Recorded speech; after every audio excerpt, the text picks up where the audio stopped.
¿Qué pasa cuando una nación entera es, bueno, borrada del mapa, pero en lugar de desaparecer, vive su momento más creativo? De eso se trata todo esto. Vamos a meternos de lleno en un periodo de dominación extranjera que, aunque suene increíble, fue lo que terminó forjando la identidad judía de una manera que llega hasta nuestros días. Y todo arranca aquí, en el año 587 a.C. El Imperio Babilónico, una superpotencia de la época liderada por Nabucodonosor, arrasa con Jerusalén. El templo es destruido, el rey capturado, y el reino de Judá simplemente deja de existir como entidad política. O sea, una catástrofe total. Y aquí es donde la historia da un giro que nadie se esperaba.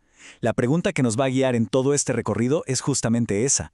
¿Es posible que este momento de destrucción absoluta fuera, en realidad, el catalizador de una nueva forma de ser, de existir? Para entender cómo, primero tenemos que dimensionar la escala del desastre, porque la conquista no solo destruyó un reino, sino que literalmente hizo pedazos a su gente.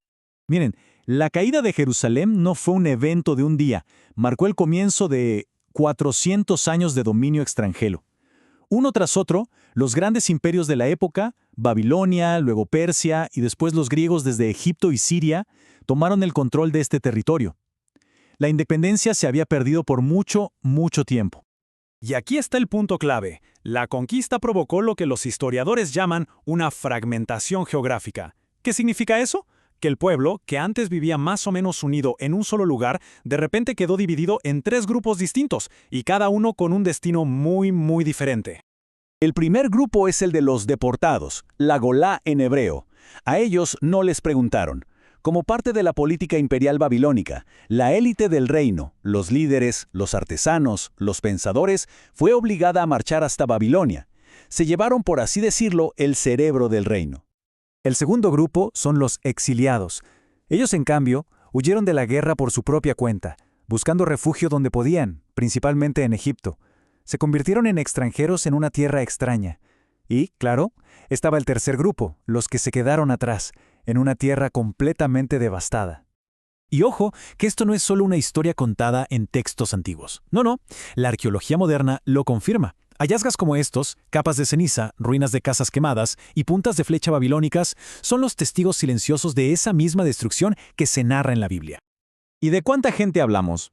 Bueno, los textos bíblicos dan cifras distintas, pero el libro de Jeremías suma un total de 4.600 deportados en 3 oleadas. El número puede sonar pequeño, pero no hay que dejarse engañar, era la élite. Eran los líderes, los escribas, los sacerdotes. Era el corazón intelectual del reino. Entonces, ¿cómo fue la vida para estas personas deportadas? Uno se imagina lo peor, ¿no? Cadenas, trabajos forzados, pero la realidad fue mucho más compleja. A menudo se piensa en el exilio como un tiempo de esclavitud, pero la evidencia apunta a otra cosa.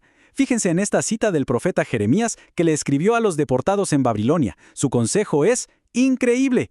Básicamente les dice, no se rebelen, asiéntense, construyan sus casas, trabajen por la paz de la ciudad que ahora es su hogar. Y eso fue exactamente lo que hicieron.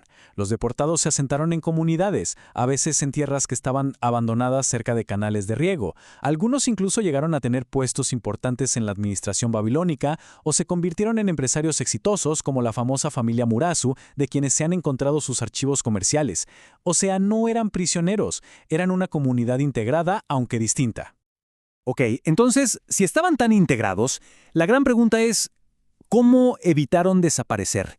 ¿Cómo lograron mantener su propia identidad rodeados por una cultura tan poderosa y dominante como la babilónica? Miren, esta tabla es fascinante y lo explica todo. A un lado están los meses del calendario babilónico y al otro, los nombres hebreos que se usan hasta el día de hoy. Adoptaron el calendario de sus conquistadores. Esto nos da una idea de qué tan profunda fue la inmersión cultural. Y para no disolverse en esa cultura se aferraron a ciertas prácticas que los hacían diferentes. Sin un templo y sin un rey, la identidad tuvo que anclarse en 2 pilares fundamentales: la observancia súper estricta del descanso del sábado y la práctica continua de la circuncisión. Eran sus marcas, visibles e invisibles, que los mantenían como un pueblo aparte. Pero la supervivencia no fue solo física o cultural. Fue, y esto es muy importante, una lucha intelectual y espiritual. Había que encontrarle un sentido a la tragedia nacional. Había que responder a la pregunta, ¿por qué nos pasó esto? Y claro, no todos estaban de acuerdo en la respuesta. Aquí vemos las visiones de los dos grandes profetas de la época que estaban en veredas opuestas. Jeremías, que se quedó en Judá, era un pragmático, veía a Babilonia como una fuerza imparable, casi un castigo divino, y advertía que aliarse con Egipto era un suicidio. Por otro lado, Ezequiel vivía entre los deportados en Babilonia. Era mucho más cauto sobre el poder babilónico y, al igual que Jeremías, descartaba cualquier esperanza de ayuda egipcia. Este debate fue intensísimo y definió el futuro. Y aquí llegamos al legado más increíble y duradero de todos. En medio de esta crisis, de este debate sobre su futuro y su pasado, los escribas y pensadores en el exilio empezaron una tarea monumental: recopilar, editar y poner por escrito las tradiciones, las leyes y las historias de su pueblo. La catástrofe se convirtió en el motor creativo que le dio forma a la Biblia hebrea. Pero así como el poder de Babilonia pareció imparable, también tuvo su fin, y un nuevo imperio estaba a punto de llegar y cambiar todas las reglas del juego.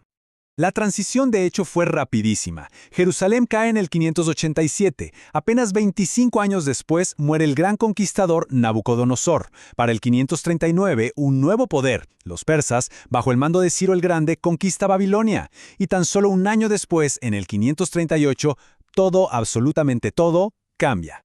Este objeto que vemos es el famoso Cilindro de Ciro. Es un documento extraordinario que describe la nueva política persa.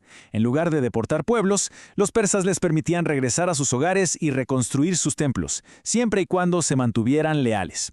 Para los deportados en Babilonia, esta era una noticia que lo cambiaba todo. La puerta para volver a casa estaba, de repente, abierta. Y con esta pregunta cerramos. ¿El exilio había terminado? Sí, pero el pueblo que ahora podía regresar no era el mismo que había sido derrotado. Habían sobrevivido sin tierra, sin rey y sin templo. Habían aprendido a ser un pueblo unido por un libro y por prácticas en común. Al regresar, traían con ellos una identidad nueva, mucho más fuerte y resiliente, una identidad forjada en el crisol de los imperios. El final, en efecto, había sido un nuevo comienzo.